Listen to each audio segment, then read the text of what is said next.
안녕하세요. 지금은 땅 보러 가는 길이고요.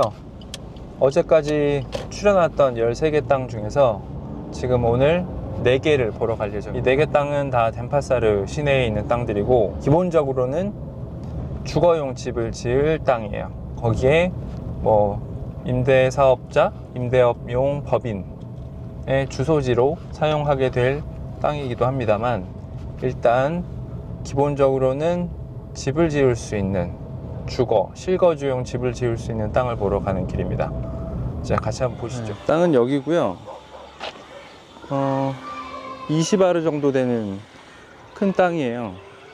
여기서 5아르 정도를 떼서 빌리는 거고, 지금은 논이지만 여기는 뿌로마안이라고 주거지로 되어 있습니다. 그래서 편하게 땅을 빌리는 데는 별 무리가 없어요. 나중에 건축허가 받을 때도 별 이슈가 없고.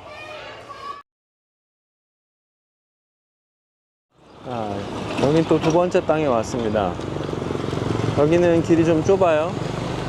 앞에 차 한 대하고 오토바이 한 대 정도가 기본적으로 지나갈 수 있고, 가끔씩 중간중간에 차 2대가 교행할 수 있게 자리가 좀 있는데, 기본적으로는 차 한 대, 오토바이 한 대가 지나가는 정도. 땅이 되게 넓죠. 여기서부터 저쪽까지 총 22아르인데, 여기서 또 한 5아르 정도 플러스로 5아르 플러스로 쪼개서 가져갈 수 있다, 하고 있고, 가격은 여기가 제일 쌉니다. 1년에 50만 원이 좀 안 돼요, 1아르에. 여기는 현재 논으로 돼 있지만 여기도 마찬가지로 실제 용도는 주거지입니다. 주거지. 여기는 아까처럼 완전히 현지인 마을이다 라고까지는 할 수 없고, 아마 중간중간에 외국인들이 조금씩은 있을 만한 지역이에요. 지역 자체가. 국제학교들 우리 많이 얘기하는 BIS, 간디, SIS 이런 데는 다 15분 정도 거리에 갈 수 있는 곳입니다. 디아미카 포함해서. 그래서 지역 자체를 이 아이가 없는 분들이 고를 만한 지역은 아니고, 아이가 있다면 한 번쯤 고려해 볼 만한 지역이다. 저는 이렇게 길이 좀 좁은 데를 선호하는 편은 아니어서 좀 봐야 되겠죠. 근데 주변은 깨끗해요. 생각보다. 여기는 강아지 데리고 산책을 다닐 만도 하고, 애 손잡고 왔다 갔다 할 만하고, 손잡고 걸어가서 슈퍼나 아니면 이런저런 데 들릴 만합니다. 런드리 같은 것도 그렇고.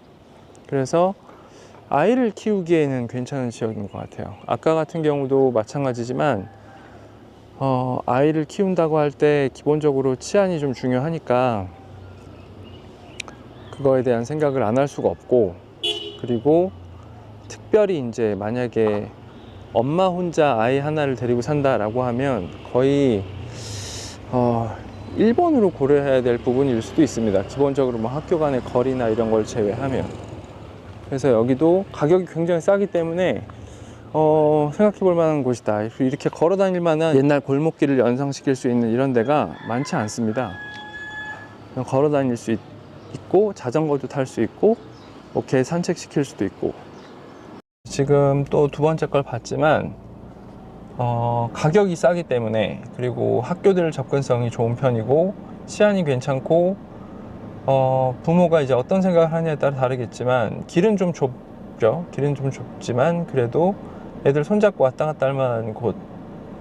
물론 차 조심은 해야죠. 우리나라 80년대 골목길 정도 생각하면 될 것 같아요. 이제 그런 면에서는 좋게 볼 수 있는 여지는 많이 있다. 아까 그 땅이나 여기나 지금 앞쪽에 배수로를 만드는 데도 별 지장은 없을 것 같고, 근데 둘 다 가격이 저렴한 편이니까 고려해 볼 만한 곳인 것 같습니다. 그런데 임대 쪽을 생각한다면, 임대에 대한 가능성을 생각한다면 여기가 아까보다는 좀 낫네요. 아까는 이제 초등학교 앞이기도 하고, 가격이 여기가 10만 원 정도 더 싼 것도 있고, 그리고 이쪽이 좀 더 중심가 쪽이에요. 길이 좀 좁기는 하지만. 세 번째 땅에 왔습니다. 여기는 아까 두 번째 땅에서 한 5분 정도 떨어진 곳이고, 앞에 환경은 이걸 비슷하다고 해야 되나 아니면 좀 많이 다르다고 해야 되나 모르겠는데 느낌 자체는 첫 번째 봤던 데하고는 좀 많이 다르고 두 번째 봤던 데랑 그래도 좀 비슷한데 여기도 주거지예요. 주거지고 길은 좀 좁은 편인데 여기도 땅이 20 아래가 넘어요. 그래서 여기를 이제 쪼개서 가져가는 조건입니다. 똑같죠? 그런 면에서는 앞쪽에 이쪽에 농수로 겸 하수로가 같이 있고요. 여기는 물 관리를 이제 한국은 농수로는 농수로고 하수로는 하수로고 막 이럴 텐데 여기는 가끔씩 좀 그게 헷갈리는 데가 있어요. 이제 땅은 요 앞쪽입니다. 이렇게 다 하고 이제 왼편으로 가져가거나 오른편으로 가져가거나 가운데는 이제 길을 낸다고 해요.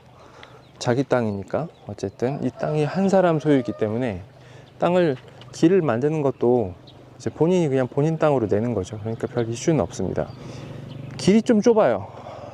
지금 지나가면서 보니까 여기도 이 포장된 좌우로 약간의 이제 여백은 있어서 뭐 오토바이 한 대하고 차 한 대가 교행하는 거는 천천히 가면서 비켜줄 수는 있는데 차 두 대는 어떻게 해도 저렇게 남의 집 뭐 주차장이나 아니면 가게 앞에 살짝 비어져 있는 공간을 제외하면 뭐 딱히 차 두 대가 지나갈 수 있는 거는 아니에요. 그런데 여기에서 대로로 나가는 게 300m니까 또 뭐 못할 만한 거리는 아니다. 저는 이제 공사를 하는 입장에서 보기 때문에 땅만 보고 뭐 부동산 업자 개념으로 이 땅을 그냥 팔아 넘기고 끝나는 게 아니라 이걸 공사까지 해야 되는 사람 입장에서 보자면 이제 공사 차량들도 들어올 수 있어야 되고 여러 가지 조건들이 있거든요. 나중에 건축 허가도 받을 수 있어야 되고 이런저런 여러 가지를 보는데 여기도 마찬가지로 뿌르마을이라서 기본적으로는 허가 받는데도 문제가 없고 이런 데는 사실 건축 허가를 받으라고 구청에서 오지도 않아요. 그래서 사실 한국이랑 허가의 개념 자체가 좀 달라요. 한국은 무조건 받아야 되는 그런 개념이면 여기는 네가 좋은 집을 지을 거고 너의 사업적으로 어떤 이유가 있어서 네가 인허가가 필요한 사람이면 받는 거고 이런 집들이 무슨 허가가 있겠어요. 이런 집 다 허가 없습니다. 저 집도 허가 없는 집이에요. 그러니까 허가 없는 집들이 있다는 건 이런 작은 집들에 대해서 뭐 국가에서 굳이 인허가를 받으라고 하지 않는 곳인 거죠. 마치 한국은 누구나 세금을 내지만 인도네시아는 세금 내는 사람이 별로 없는 거랑 비슷합니다. 세금은 소득이 있다면 다 내야 되지만 실제로 그게 이제 이어지지는 않는 거죠. 지금 그래서 여기는 이런 길을 한 200m 정도 가면 조금 약간 다른 모양의 길이 나오고 그 길을 한 100m쯤 가면 이제 대로가 나오는 굉장히 조용하네요. 여기도 마찬가지로 뭐 애를 키운다면 뭐 그런 부분에서 크게 걱정될 건 아닌 것 같고 지금 나중에 이 송전로가 보이는데 이게 산후로 변전소에서 나와서 나가는 라인인지 들어가는 라인인지 모르겠지만 저 멀리 있는 거는 뭐 멀리 있어서 신경 쓸 건 아닌 것 같고 요 바로 앞에 있는 게 몇 볼트짜리인지를 보면 되겠죠. 전봇대에 보면 다 써 있거든요. 그래서 이제 본격적으로 뭘 하게 되면 이제 전봇대에 써 있는 이제 볼트 수 같은 걸 보고 이 거리가 얼마나 가까운 건가, 이게 한국 사람 기준으로 봤을 때 어떤 건강이나 이런 거에 좀 무리가 올 만한 부분이 있나 이제 좀 따져 봐야죠. 이런 건 이제 한국인이랑 인도네시아 사람이랑 보는 기준이 좀 많이 달라서 신경을 좀 쓰기가 현지인들한테 아무리 얘기해도 쉽지는 않습니다. 경험이 있는데도 불구하고. 여기가 네 번째 땅이고요. 지금 아까 세 번째 본 거에서는 사실 걸어서도 올 수 있는 거리에 있습니다. 지금 여기가 좀 분위기가 좀 다르죠. 여기는 이제 막다른 길이고 주택이 하나 있고, 주택은 딱 봐도 자카르타나 반둥 정도에서 온 사람이 지었을 법한 그런 주택인 것 같고, 그리고 여기가 지금 비어있는 약 100평 정도, 100평이 조금 넘는 땅이고요. 지금 가격은 여기가 제일 비쌉니다. 산후로 현장보다도 좀 비싸요. 산후로만 해도 어쨌든 작년에 빌린 곳이고, 여기가 산후로보다 아주 약간 비싼 정도에 나와 있고, 지금은 뭐 비어있는 땅이니까 막 자기네 창고랑 쓰레기 갖다 놓고 뭐 자재 갖다 놓고 이렇게 있는데 그냥 나중에 다 치우겠죠.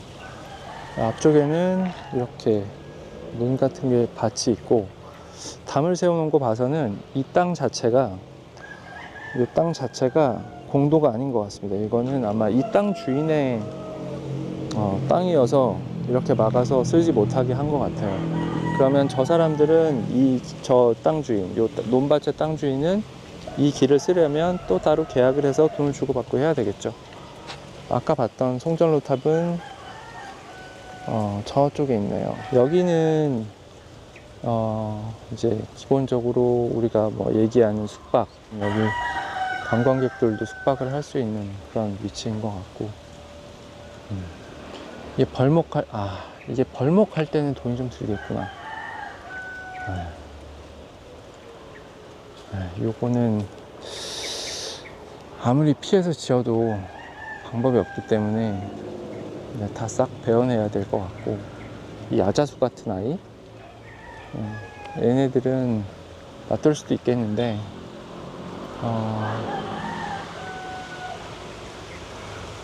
이걸 놔둠으로 인해서 저게 부러져서 입을 수 있는 피해는 감소하는 겁니다. 제 짧은 10년이 채 안 되는, 아직 10년이 채 안 되는 8, 9년의 발리 생활에서 나무가 부러져서 입은 피해를 몇 번 봤고, 실제로 제가 지은 건축물이 2번이나 그런 피해를 봤기 때문에 이 큰 나무를 놔두는 거에 대해서는 저는 별로 추천하지 않습니다. 이게 개인이 알아서 할 수 있는 영역이 아니에요. 그리고 이런 나무를 흰개미가 좋아합니다.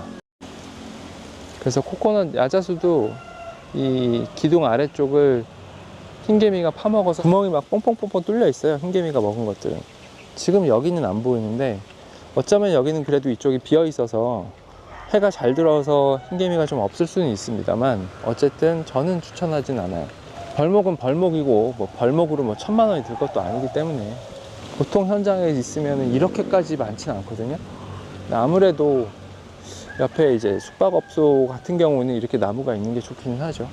뭐 지금은 닭 소리가 좀 많이 들리고 개는 없고, 근데 여기는 개인적으로는 괜찮다고 생각이 됩니다. 그래서 오늘 지금 땅을 4개를 봤는데요, 제 생각에는 뭐 이 중에 한 2-3개 정도 추려가지고 이제 땅 주인을 제가 직접 만나보고, 지금까지는 직원들만 만났기 때문에 제가 직접 만나보고 또 행정적인 거랑 서류들 좀 챙겨보고 그리고 나서 좀 골라봐야 될 것 같아요. 그래서 오늘은 이제 같이 땅을 좀 간단하게 봤고요.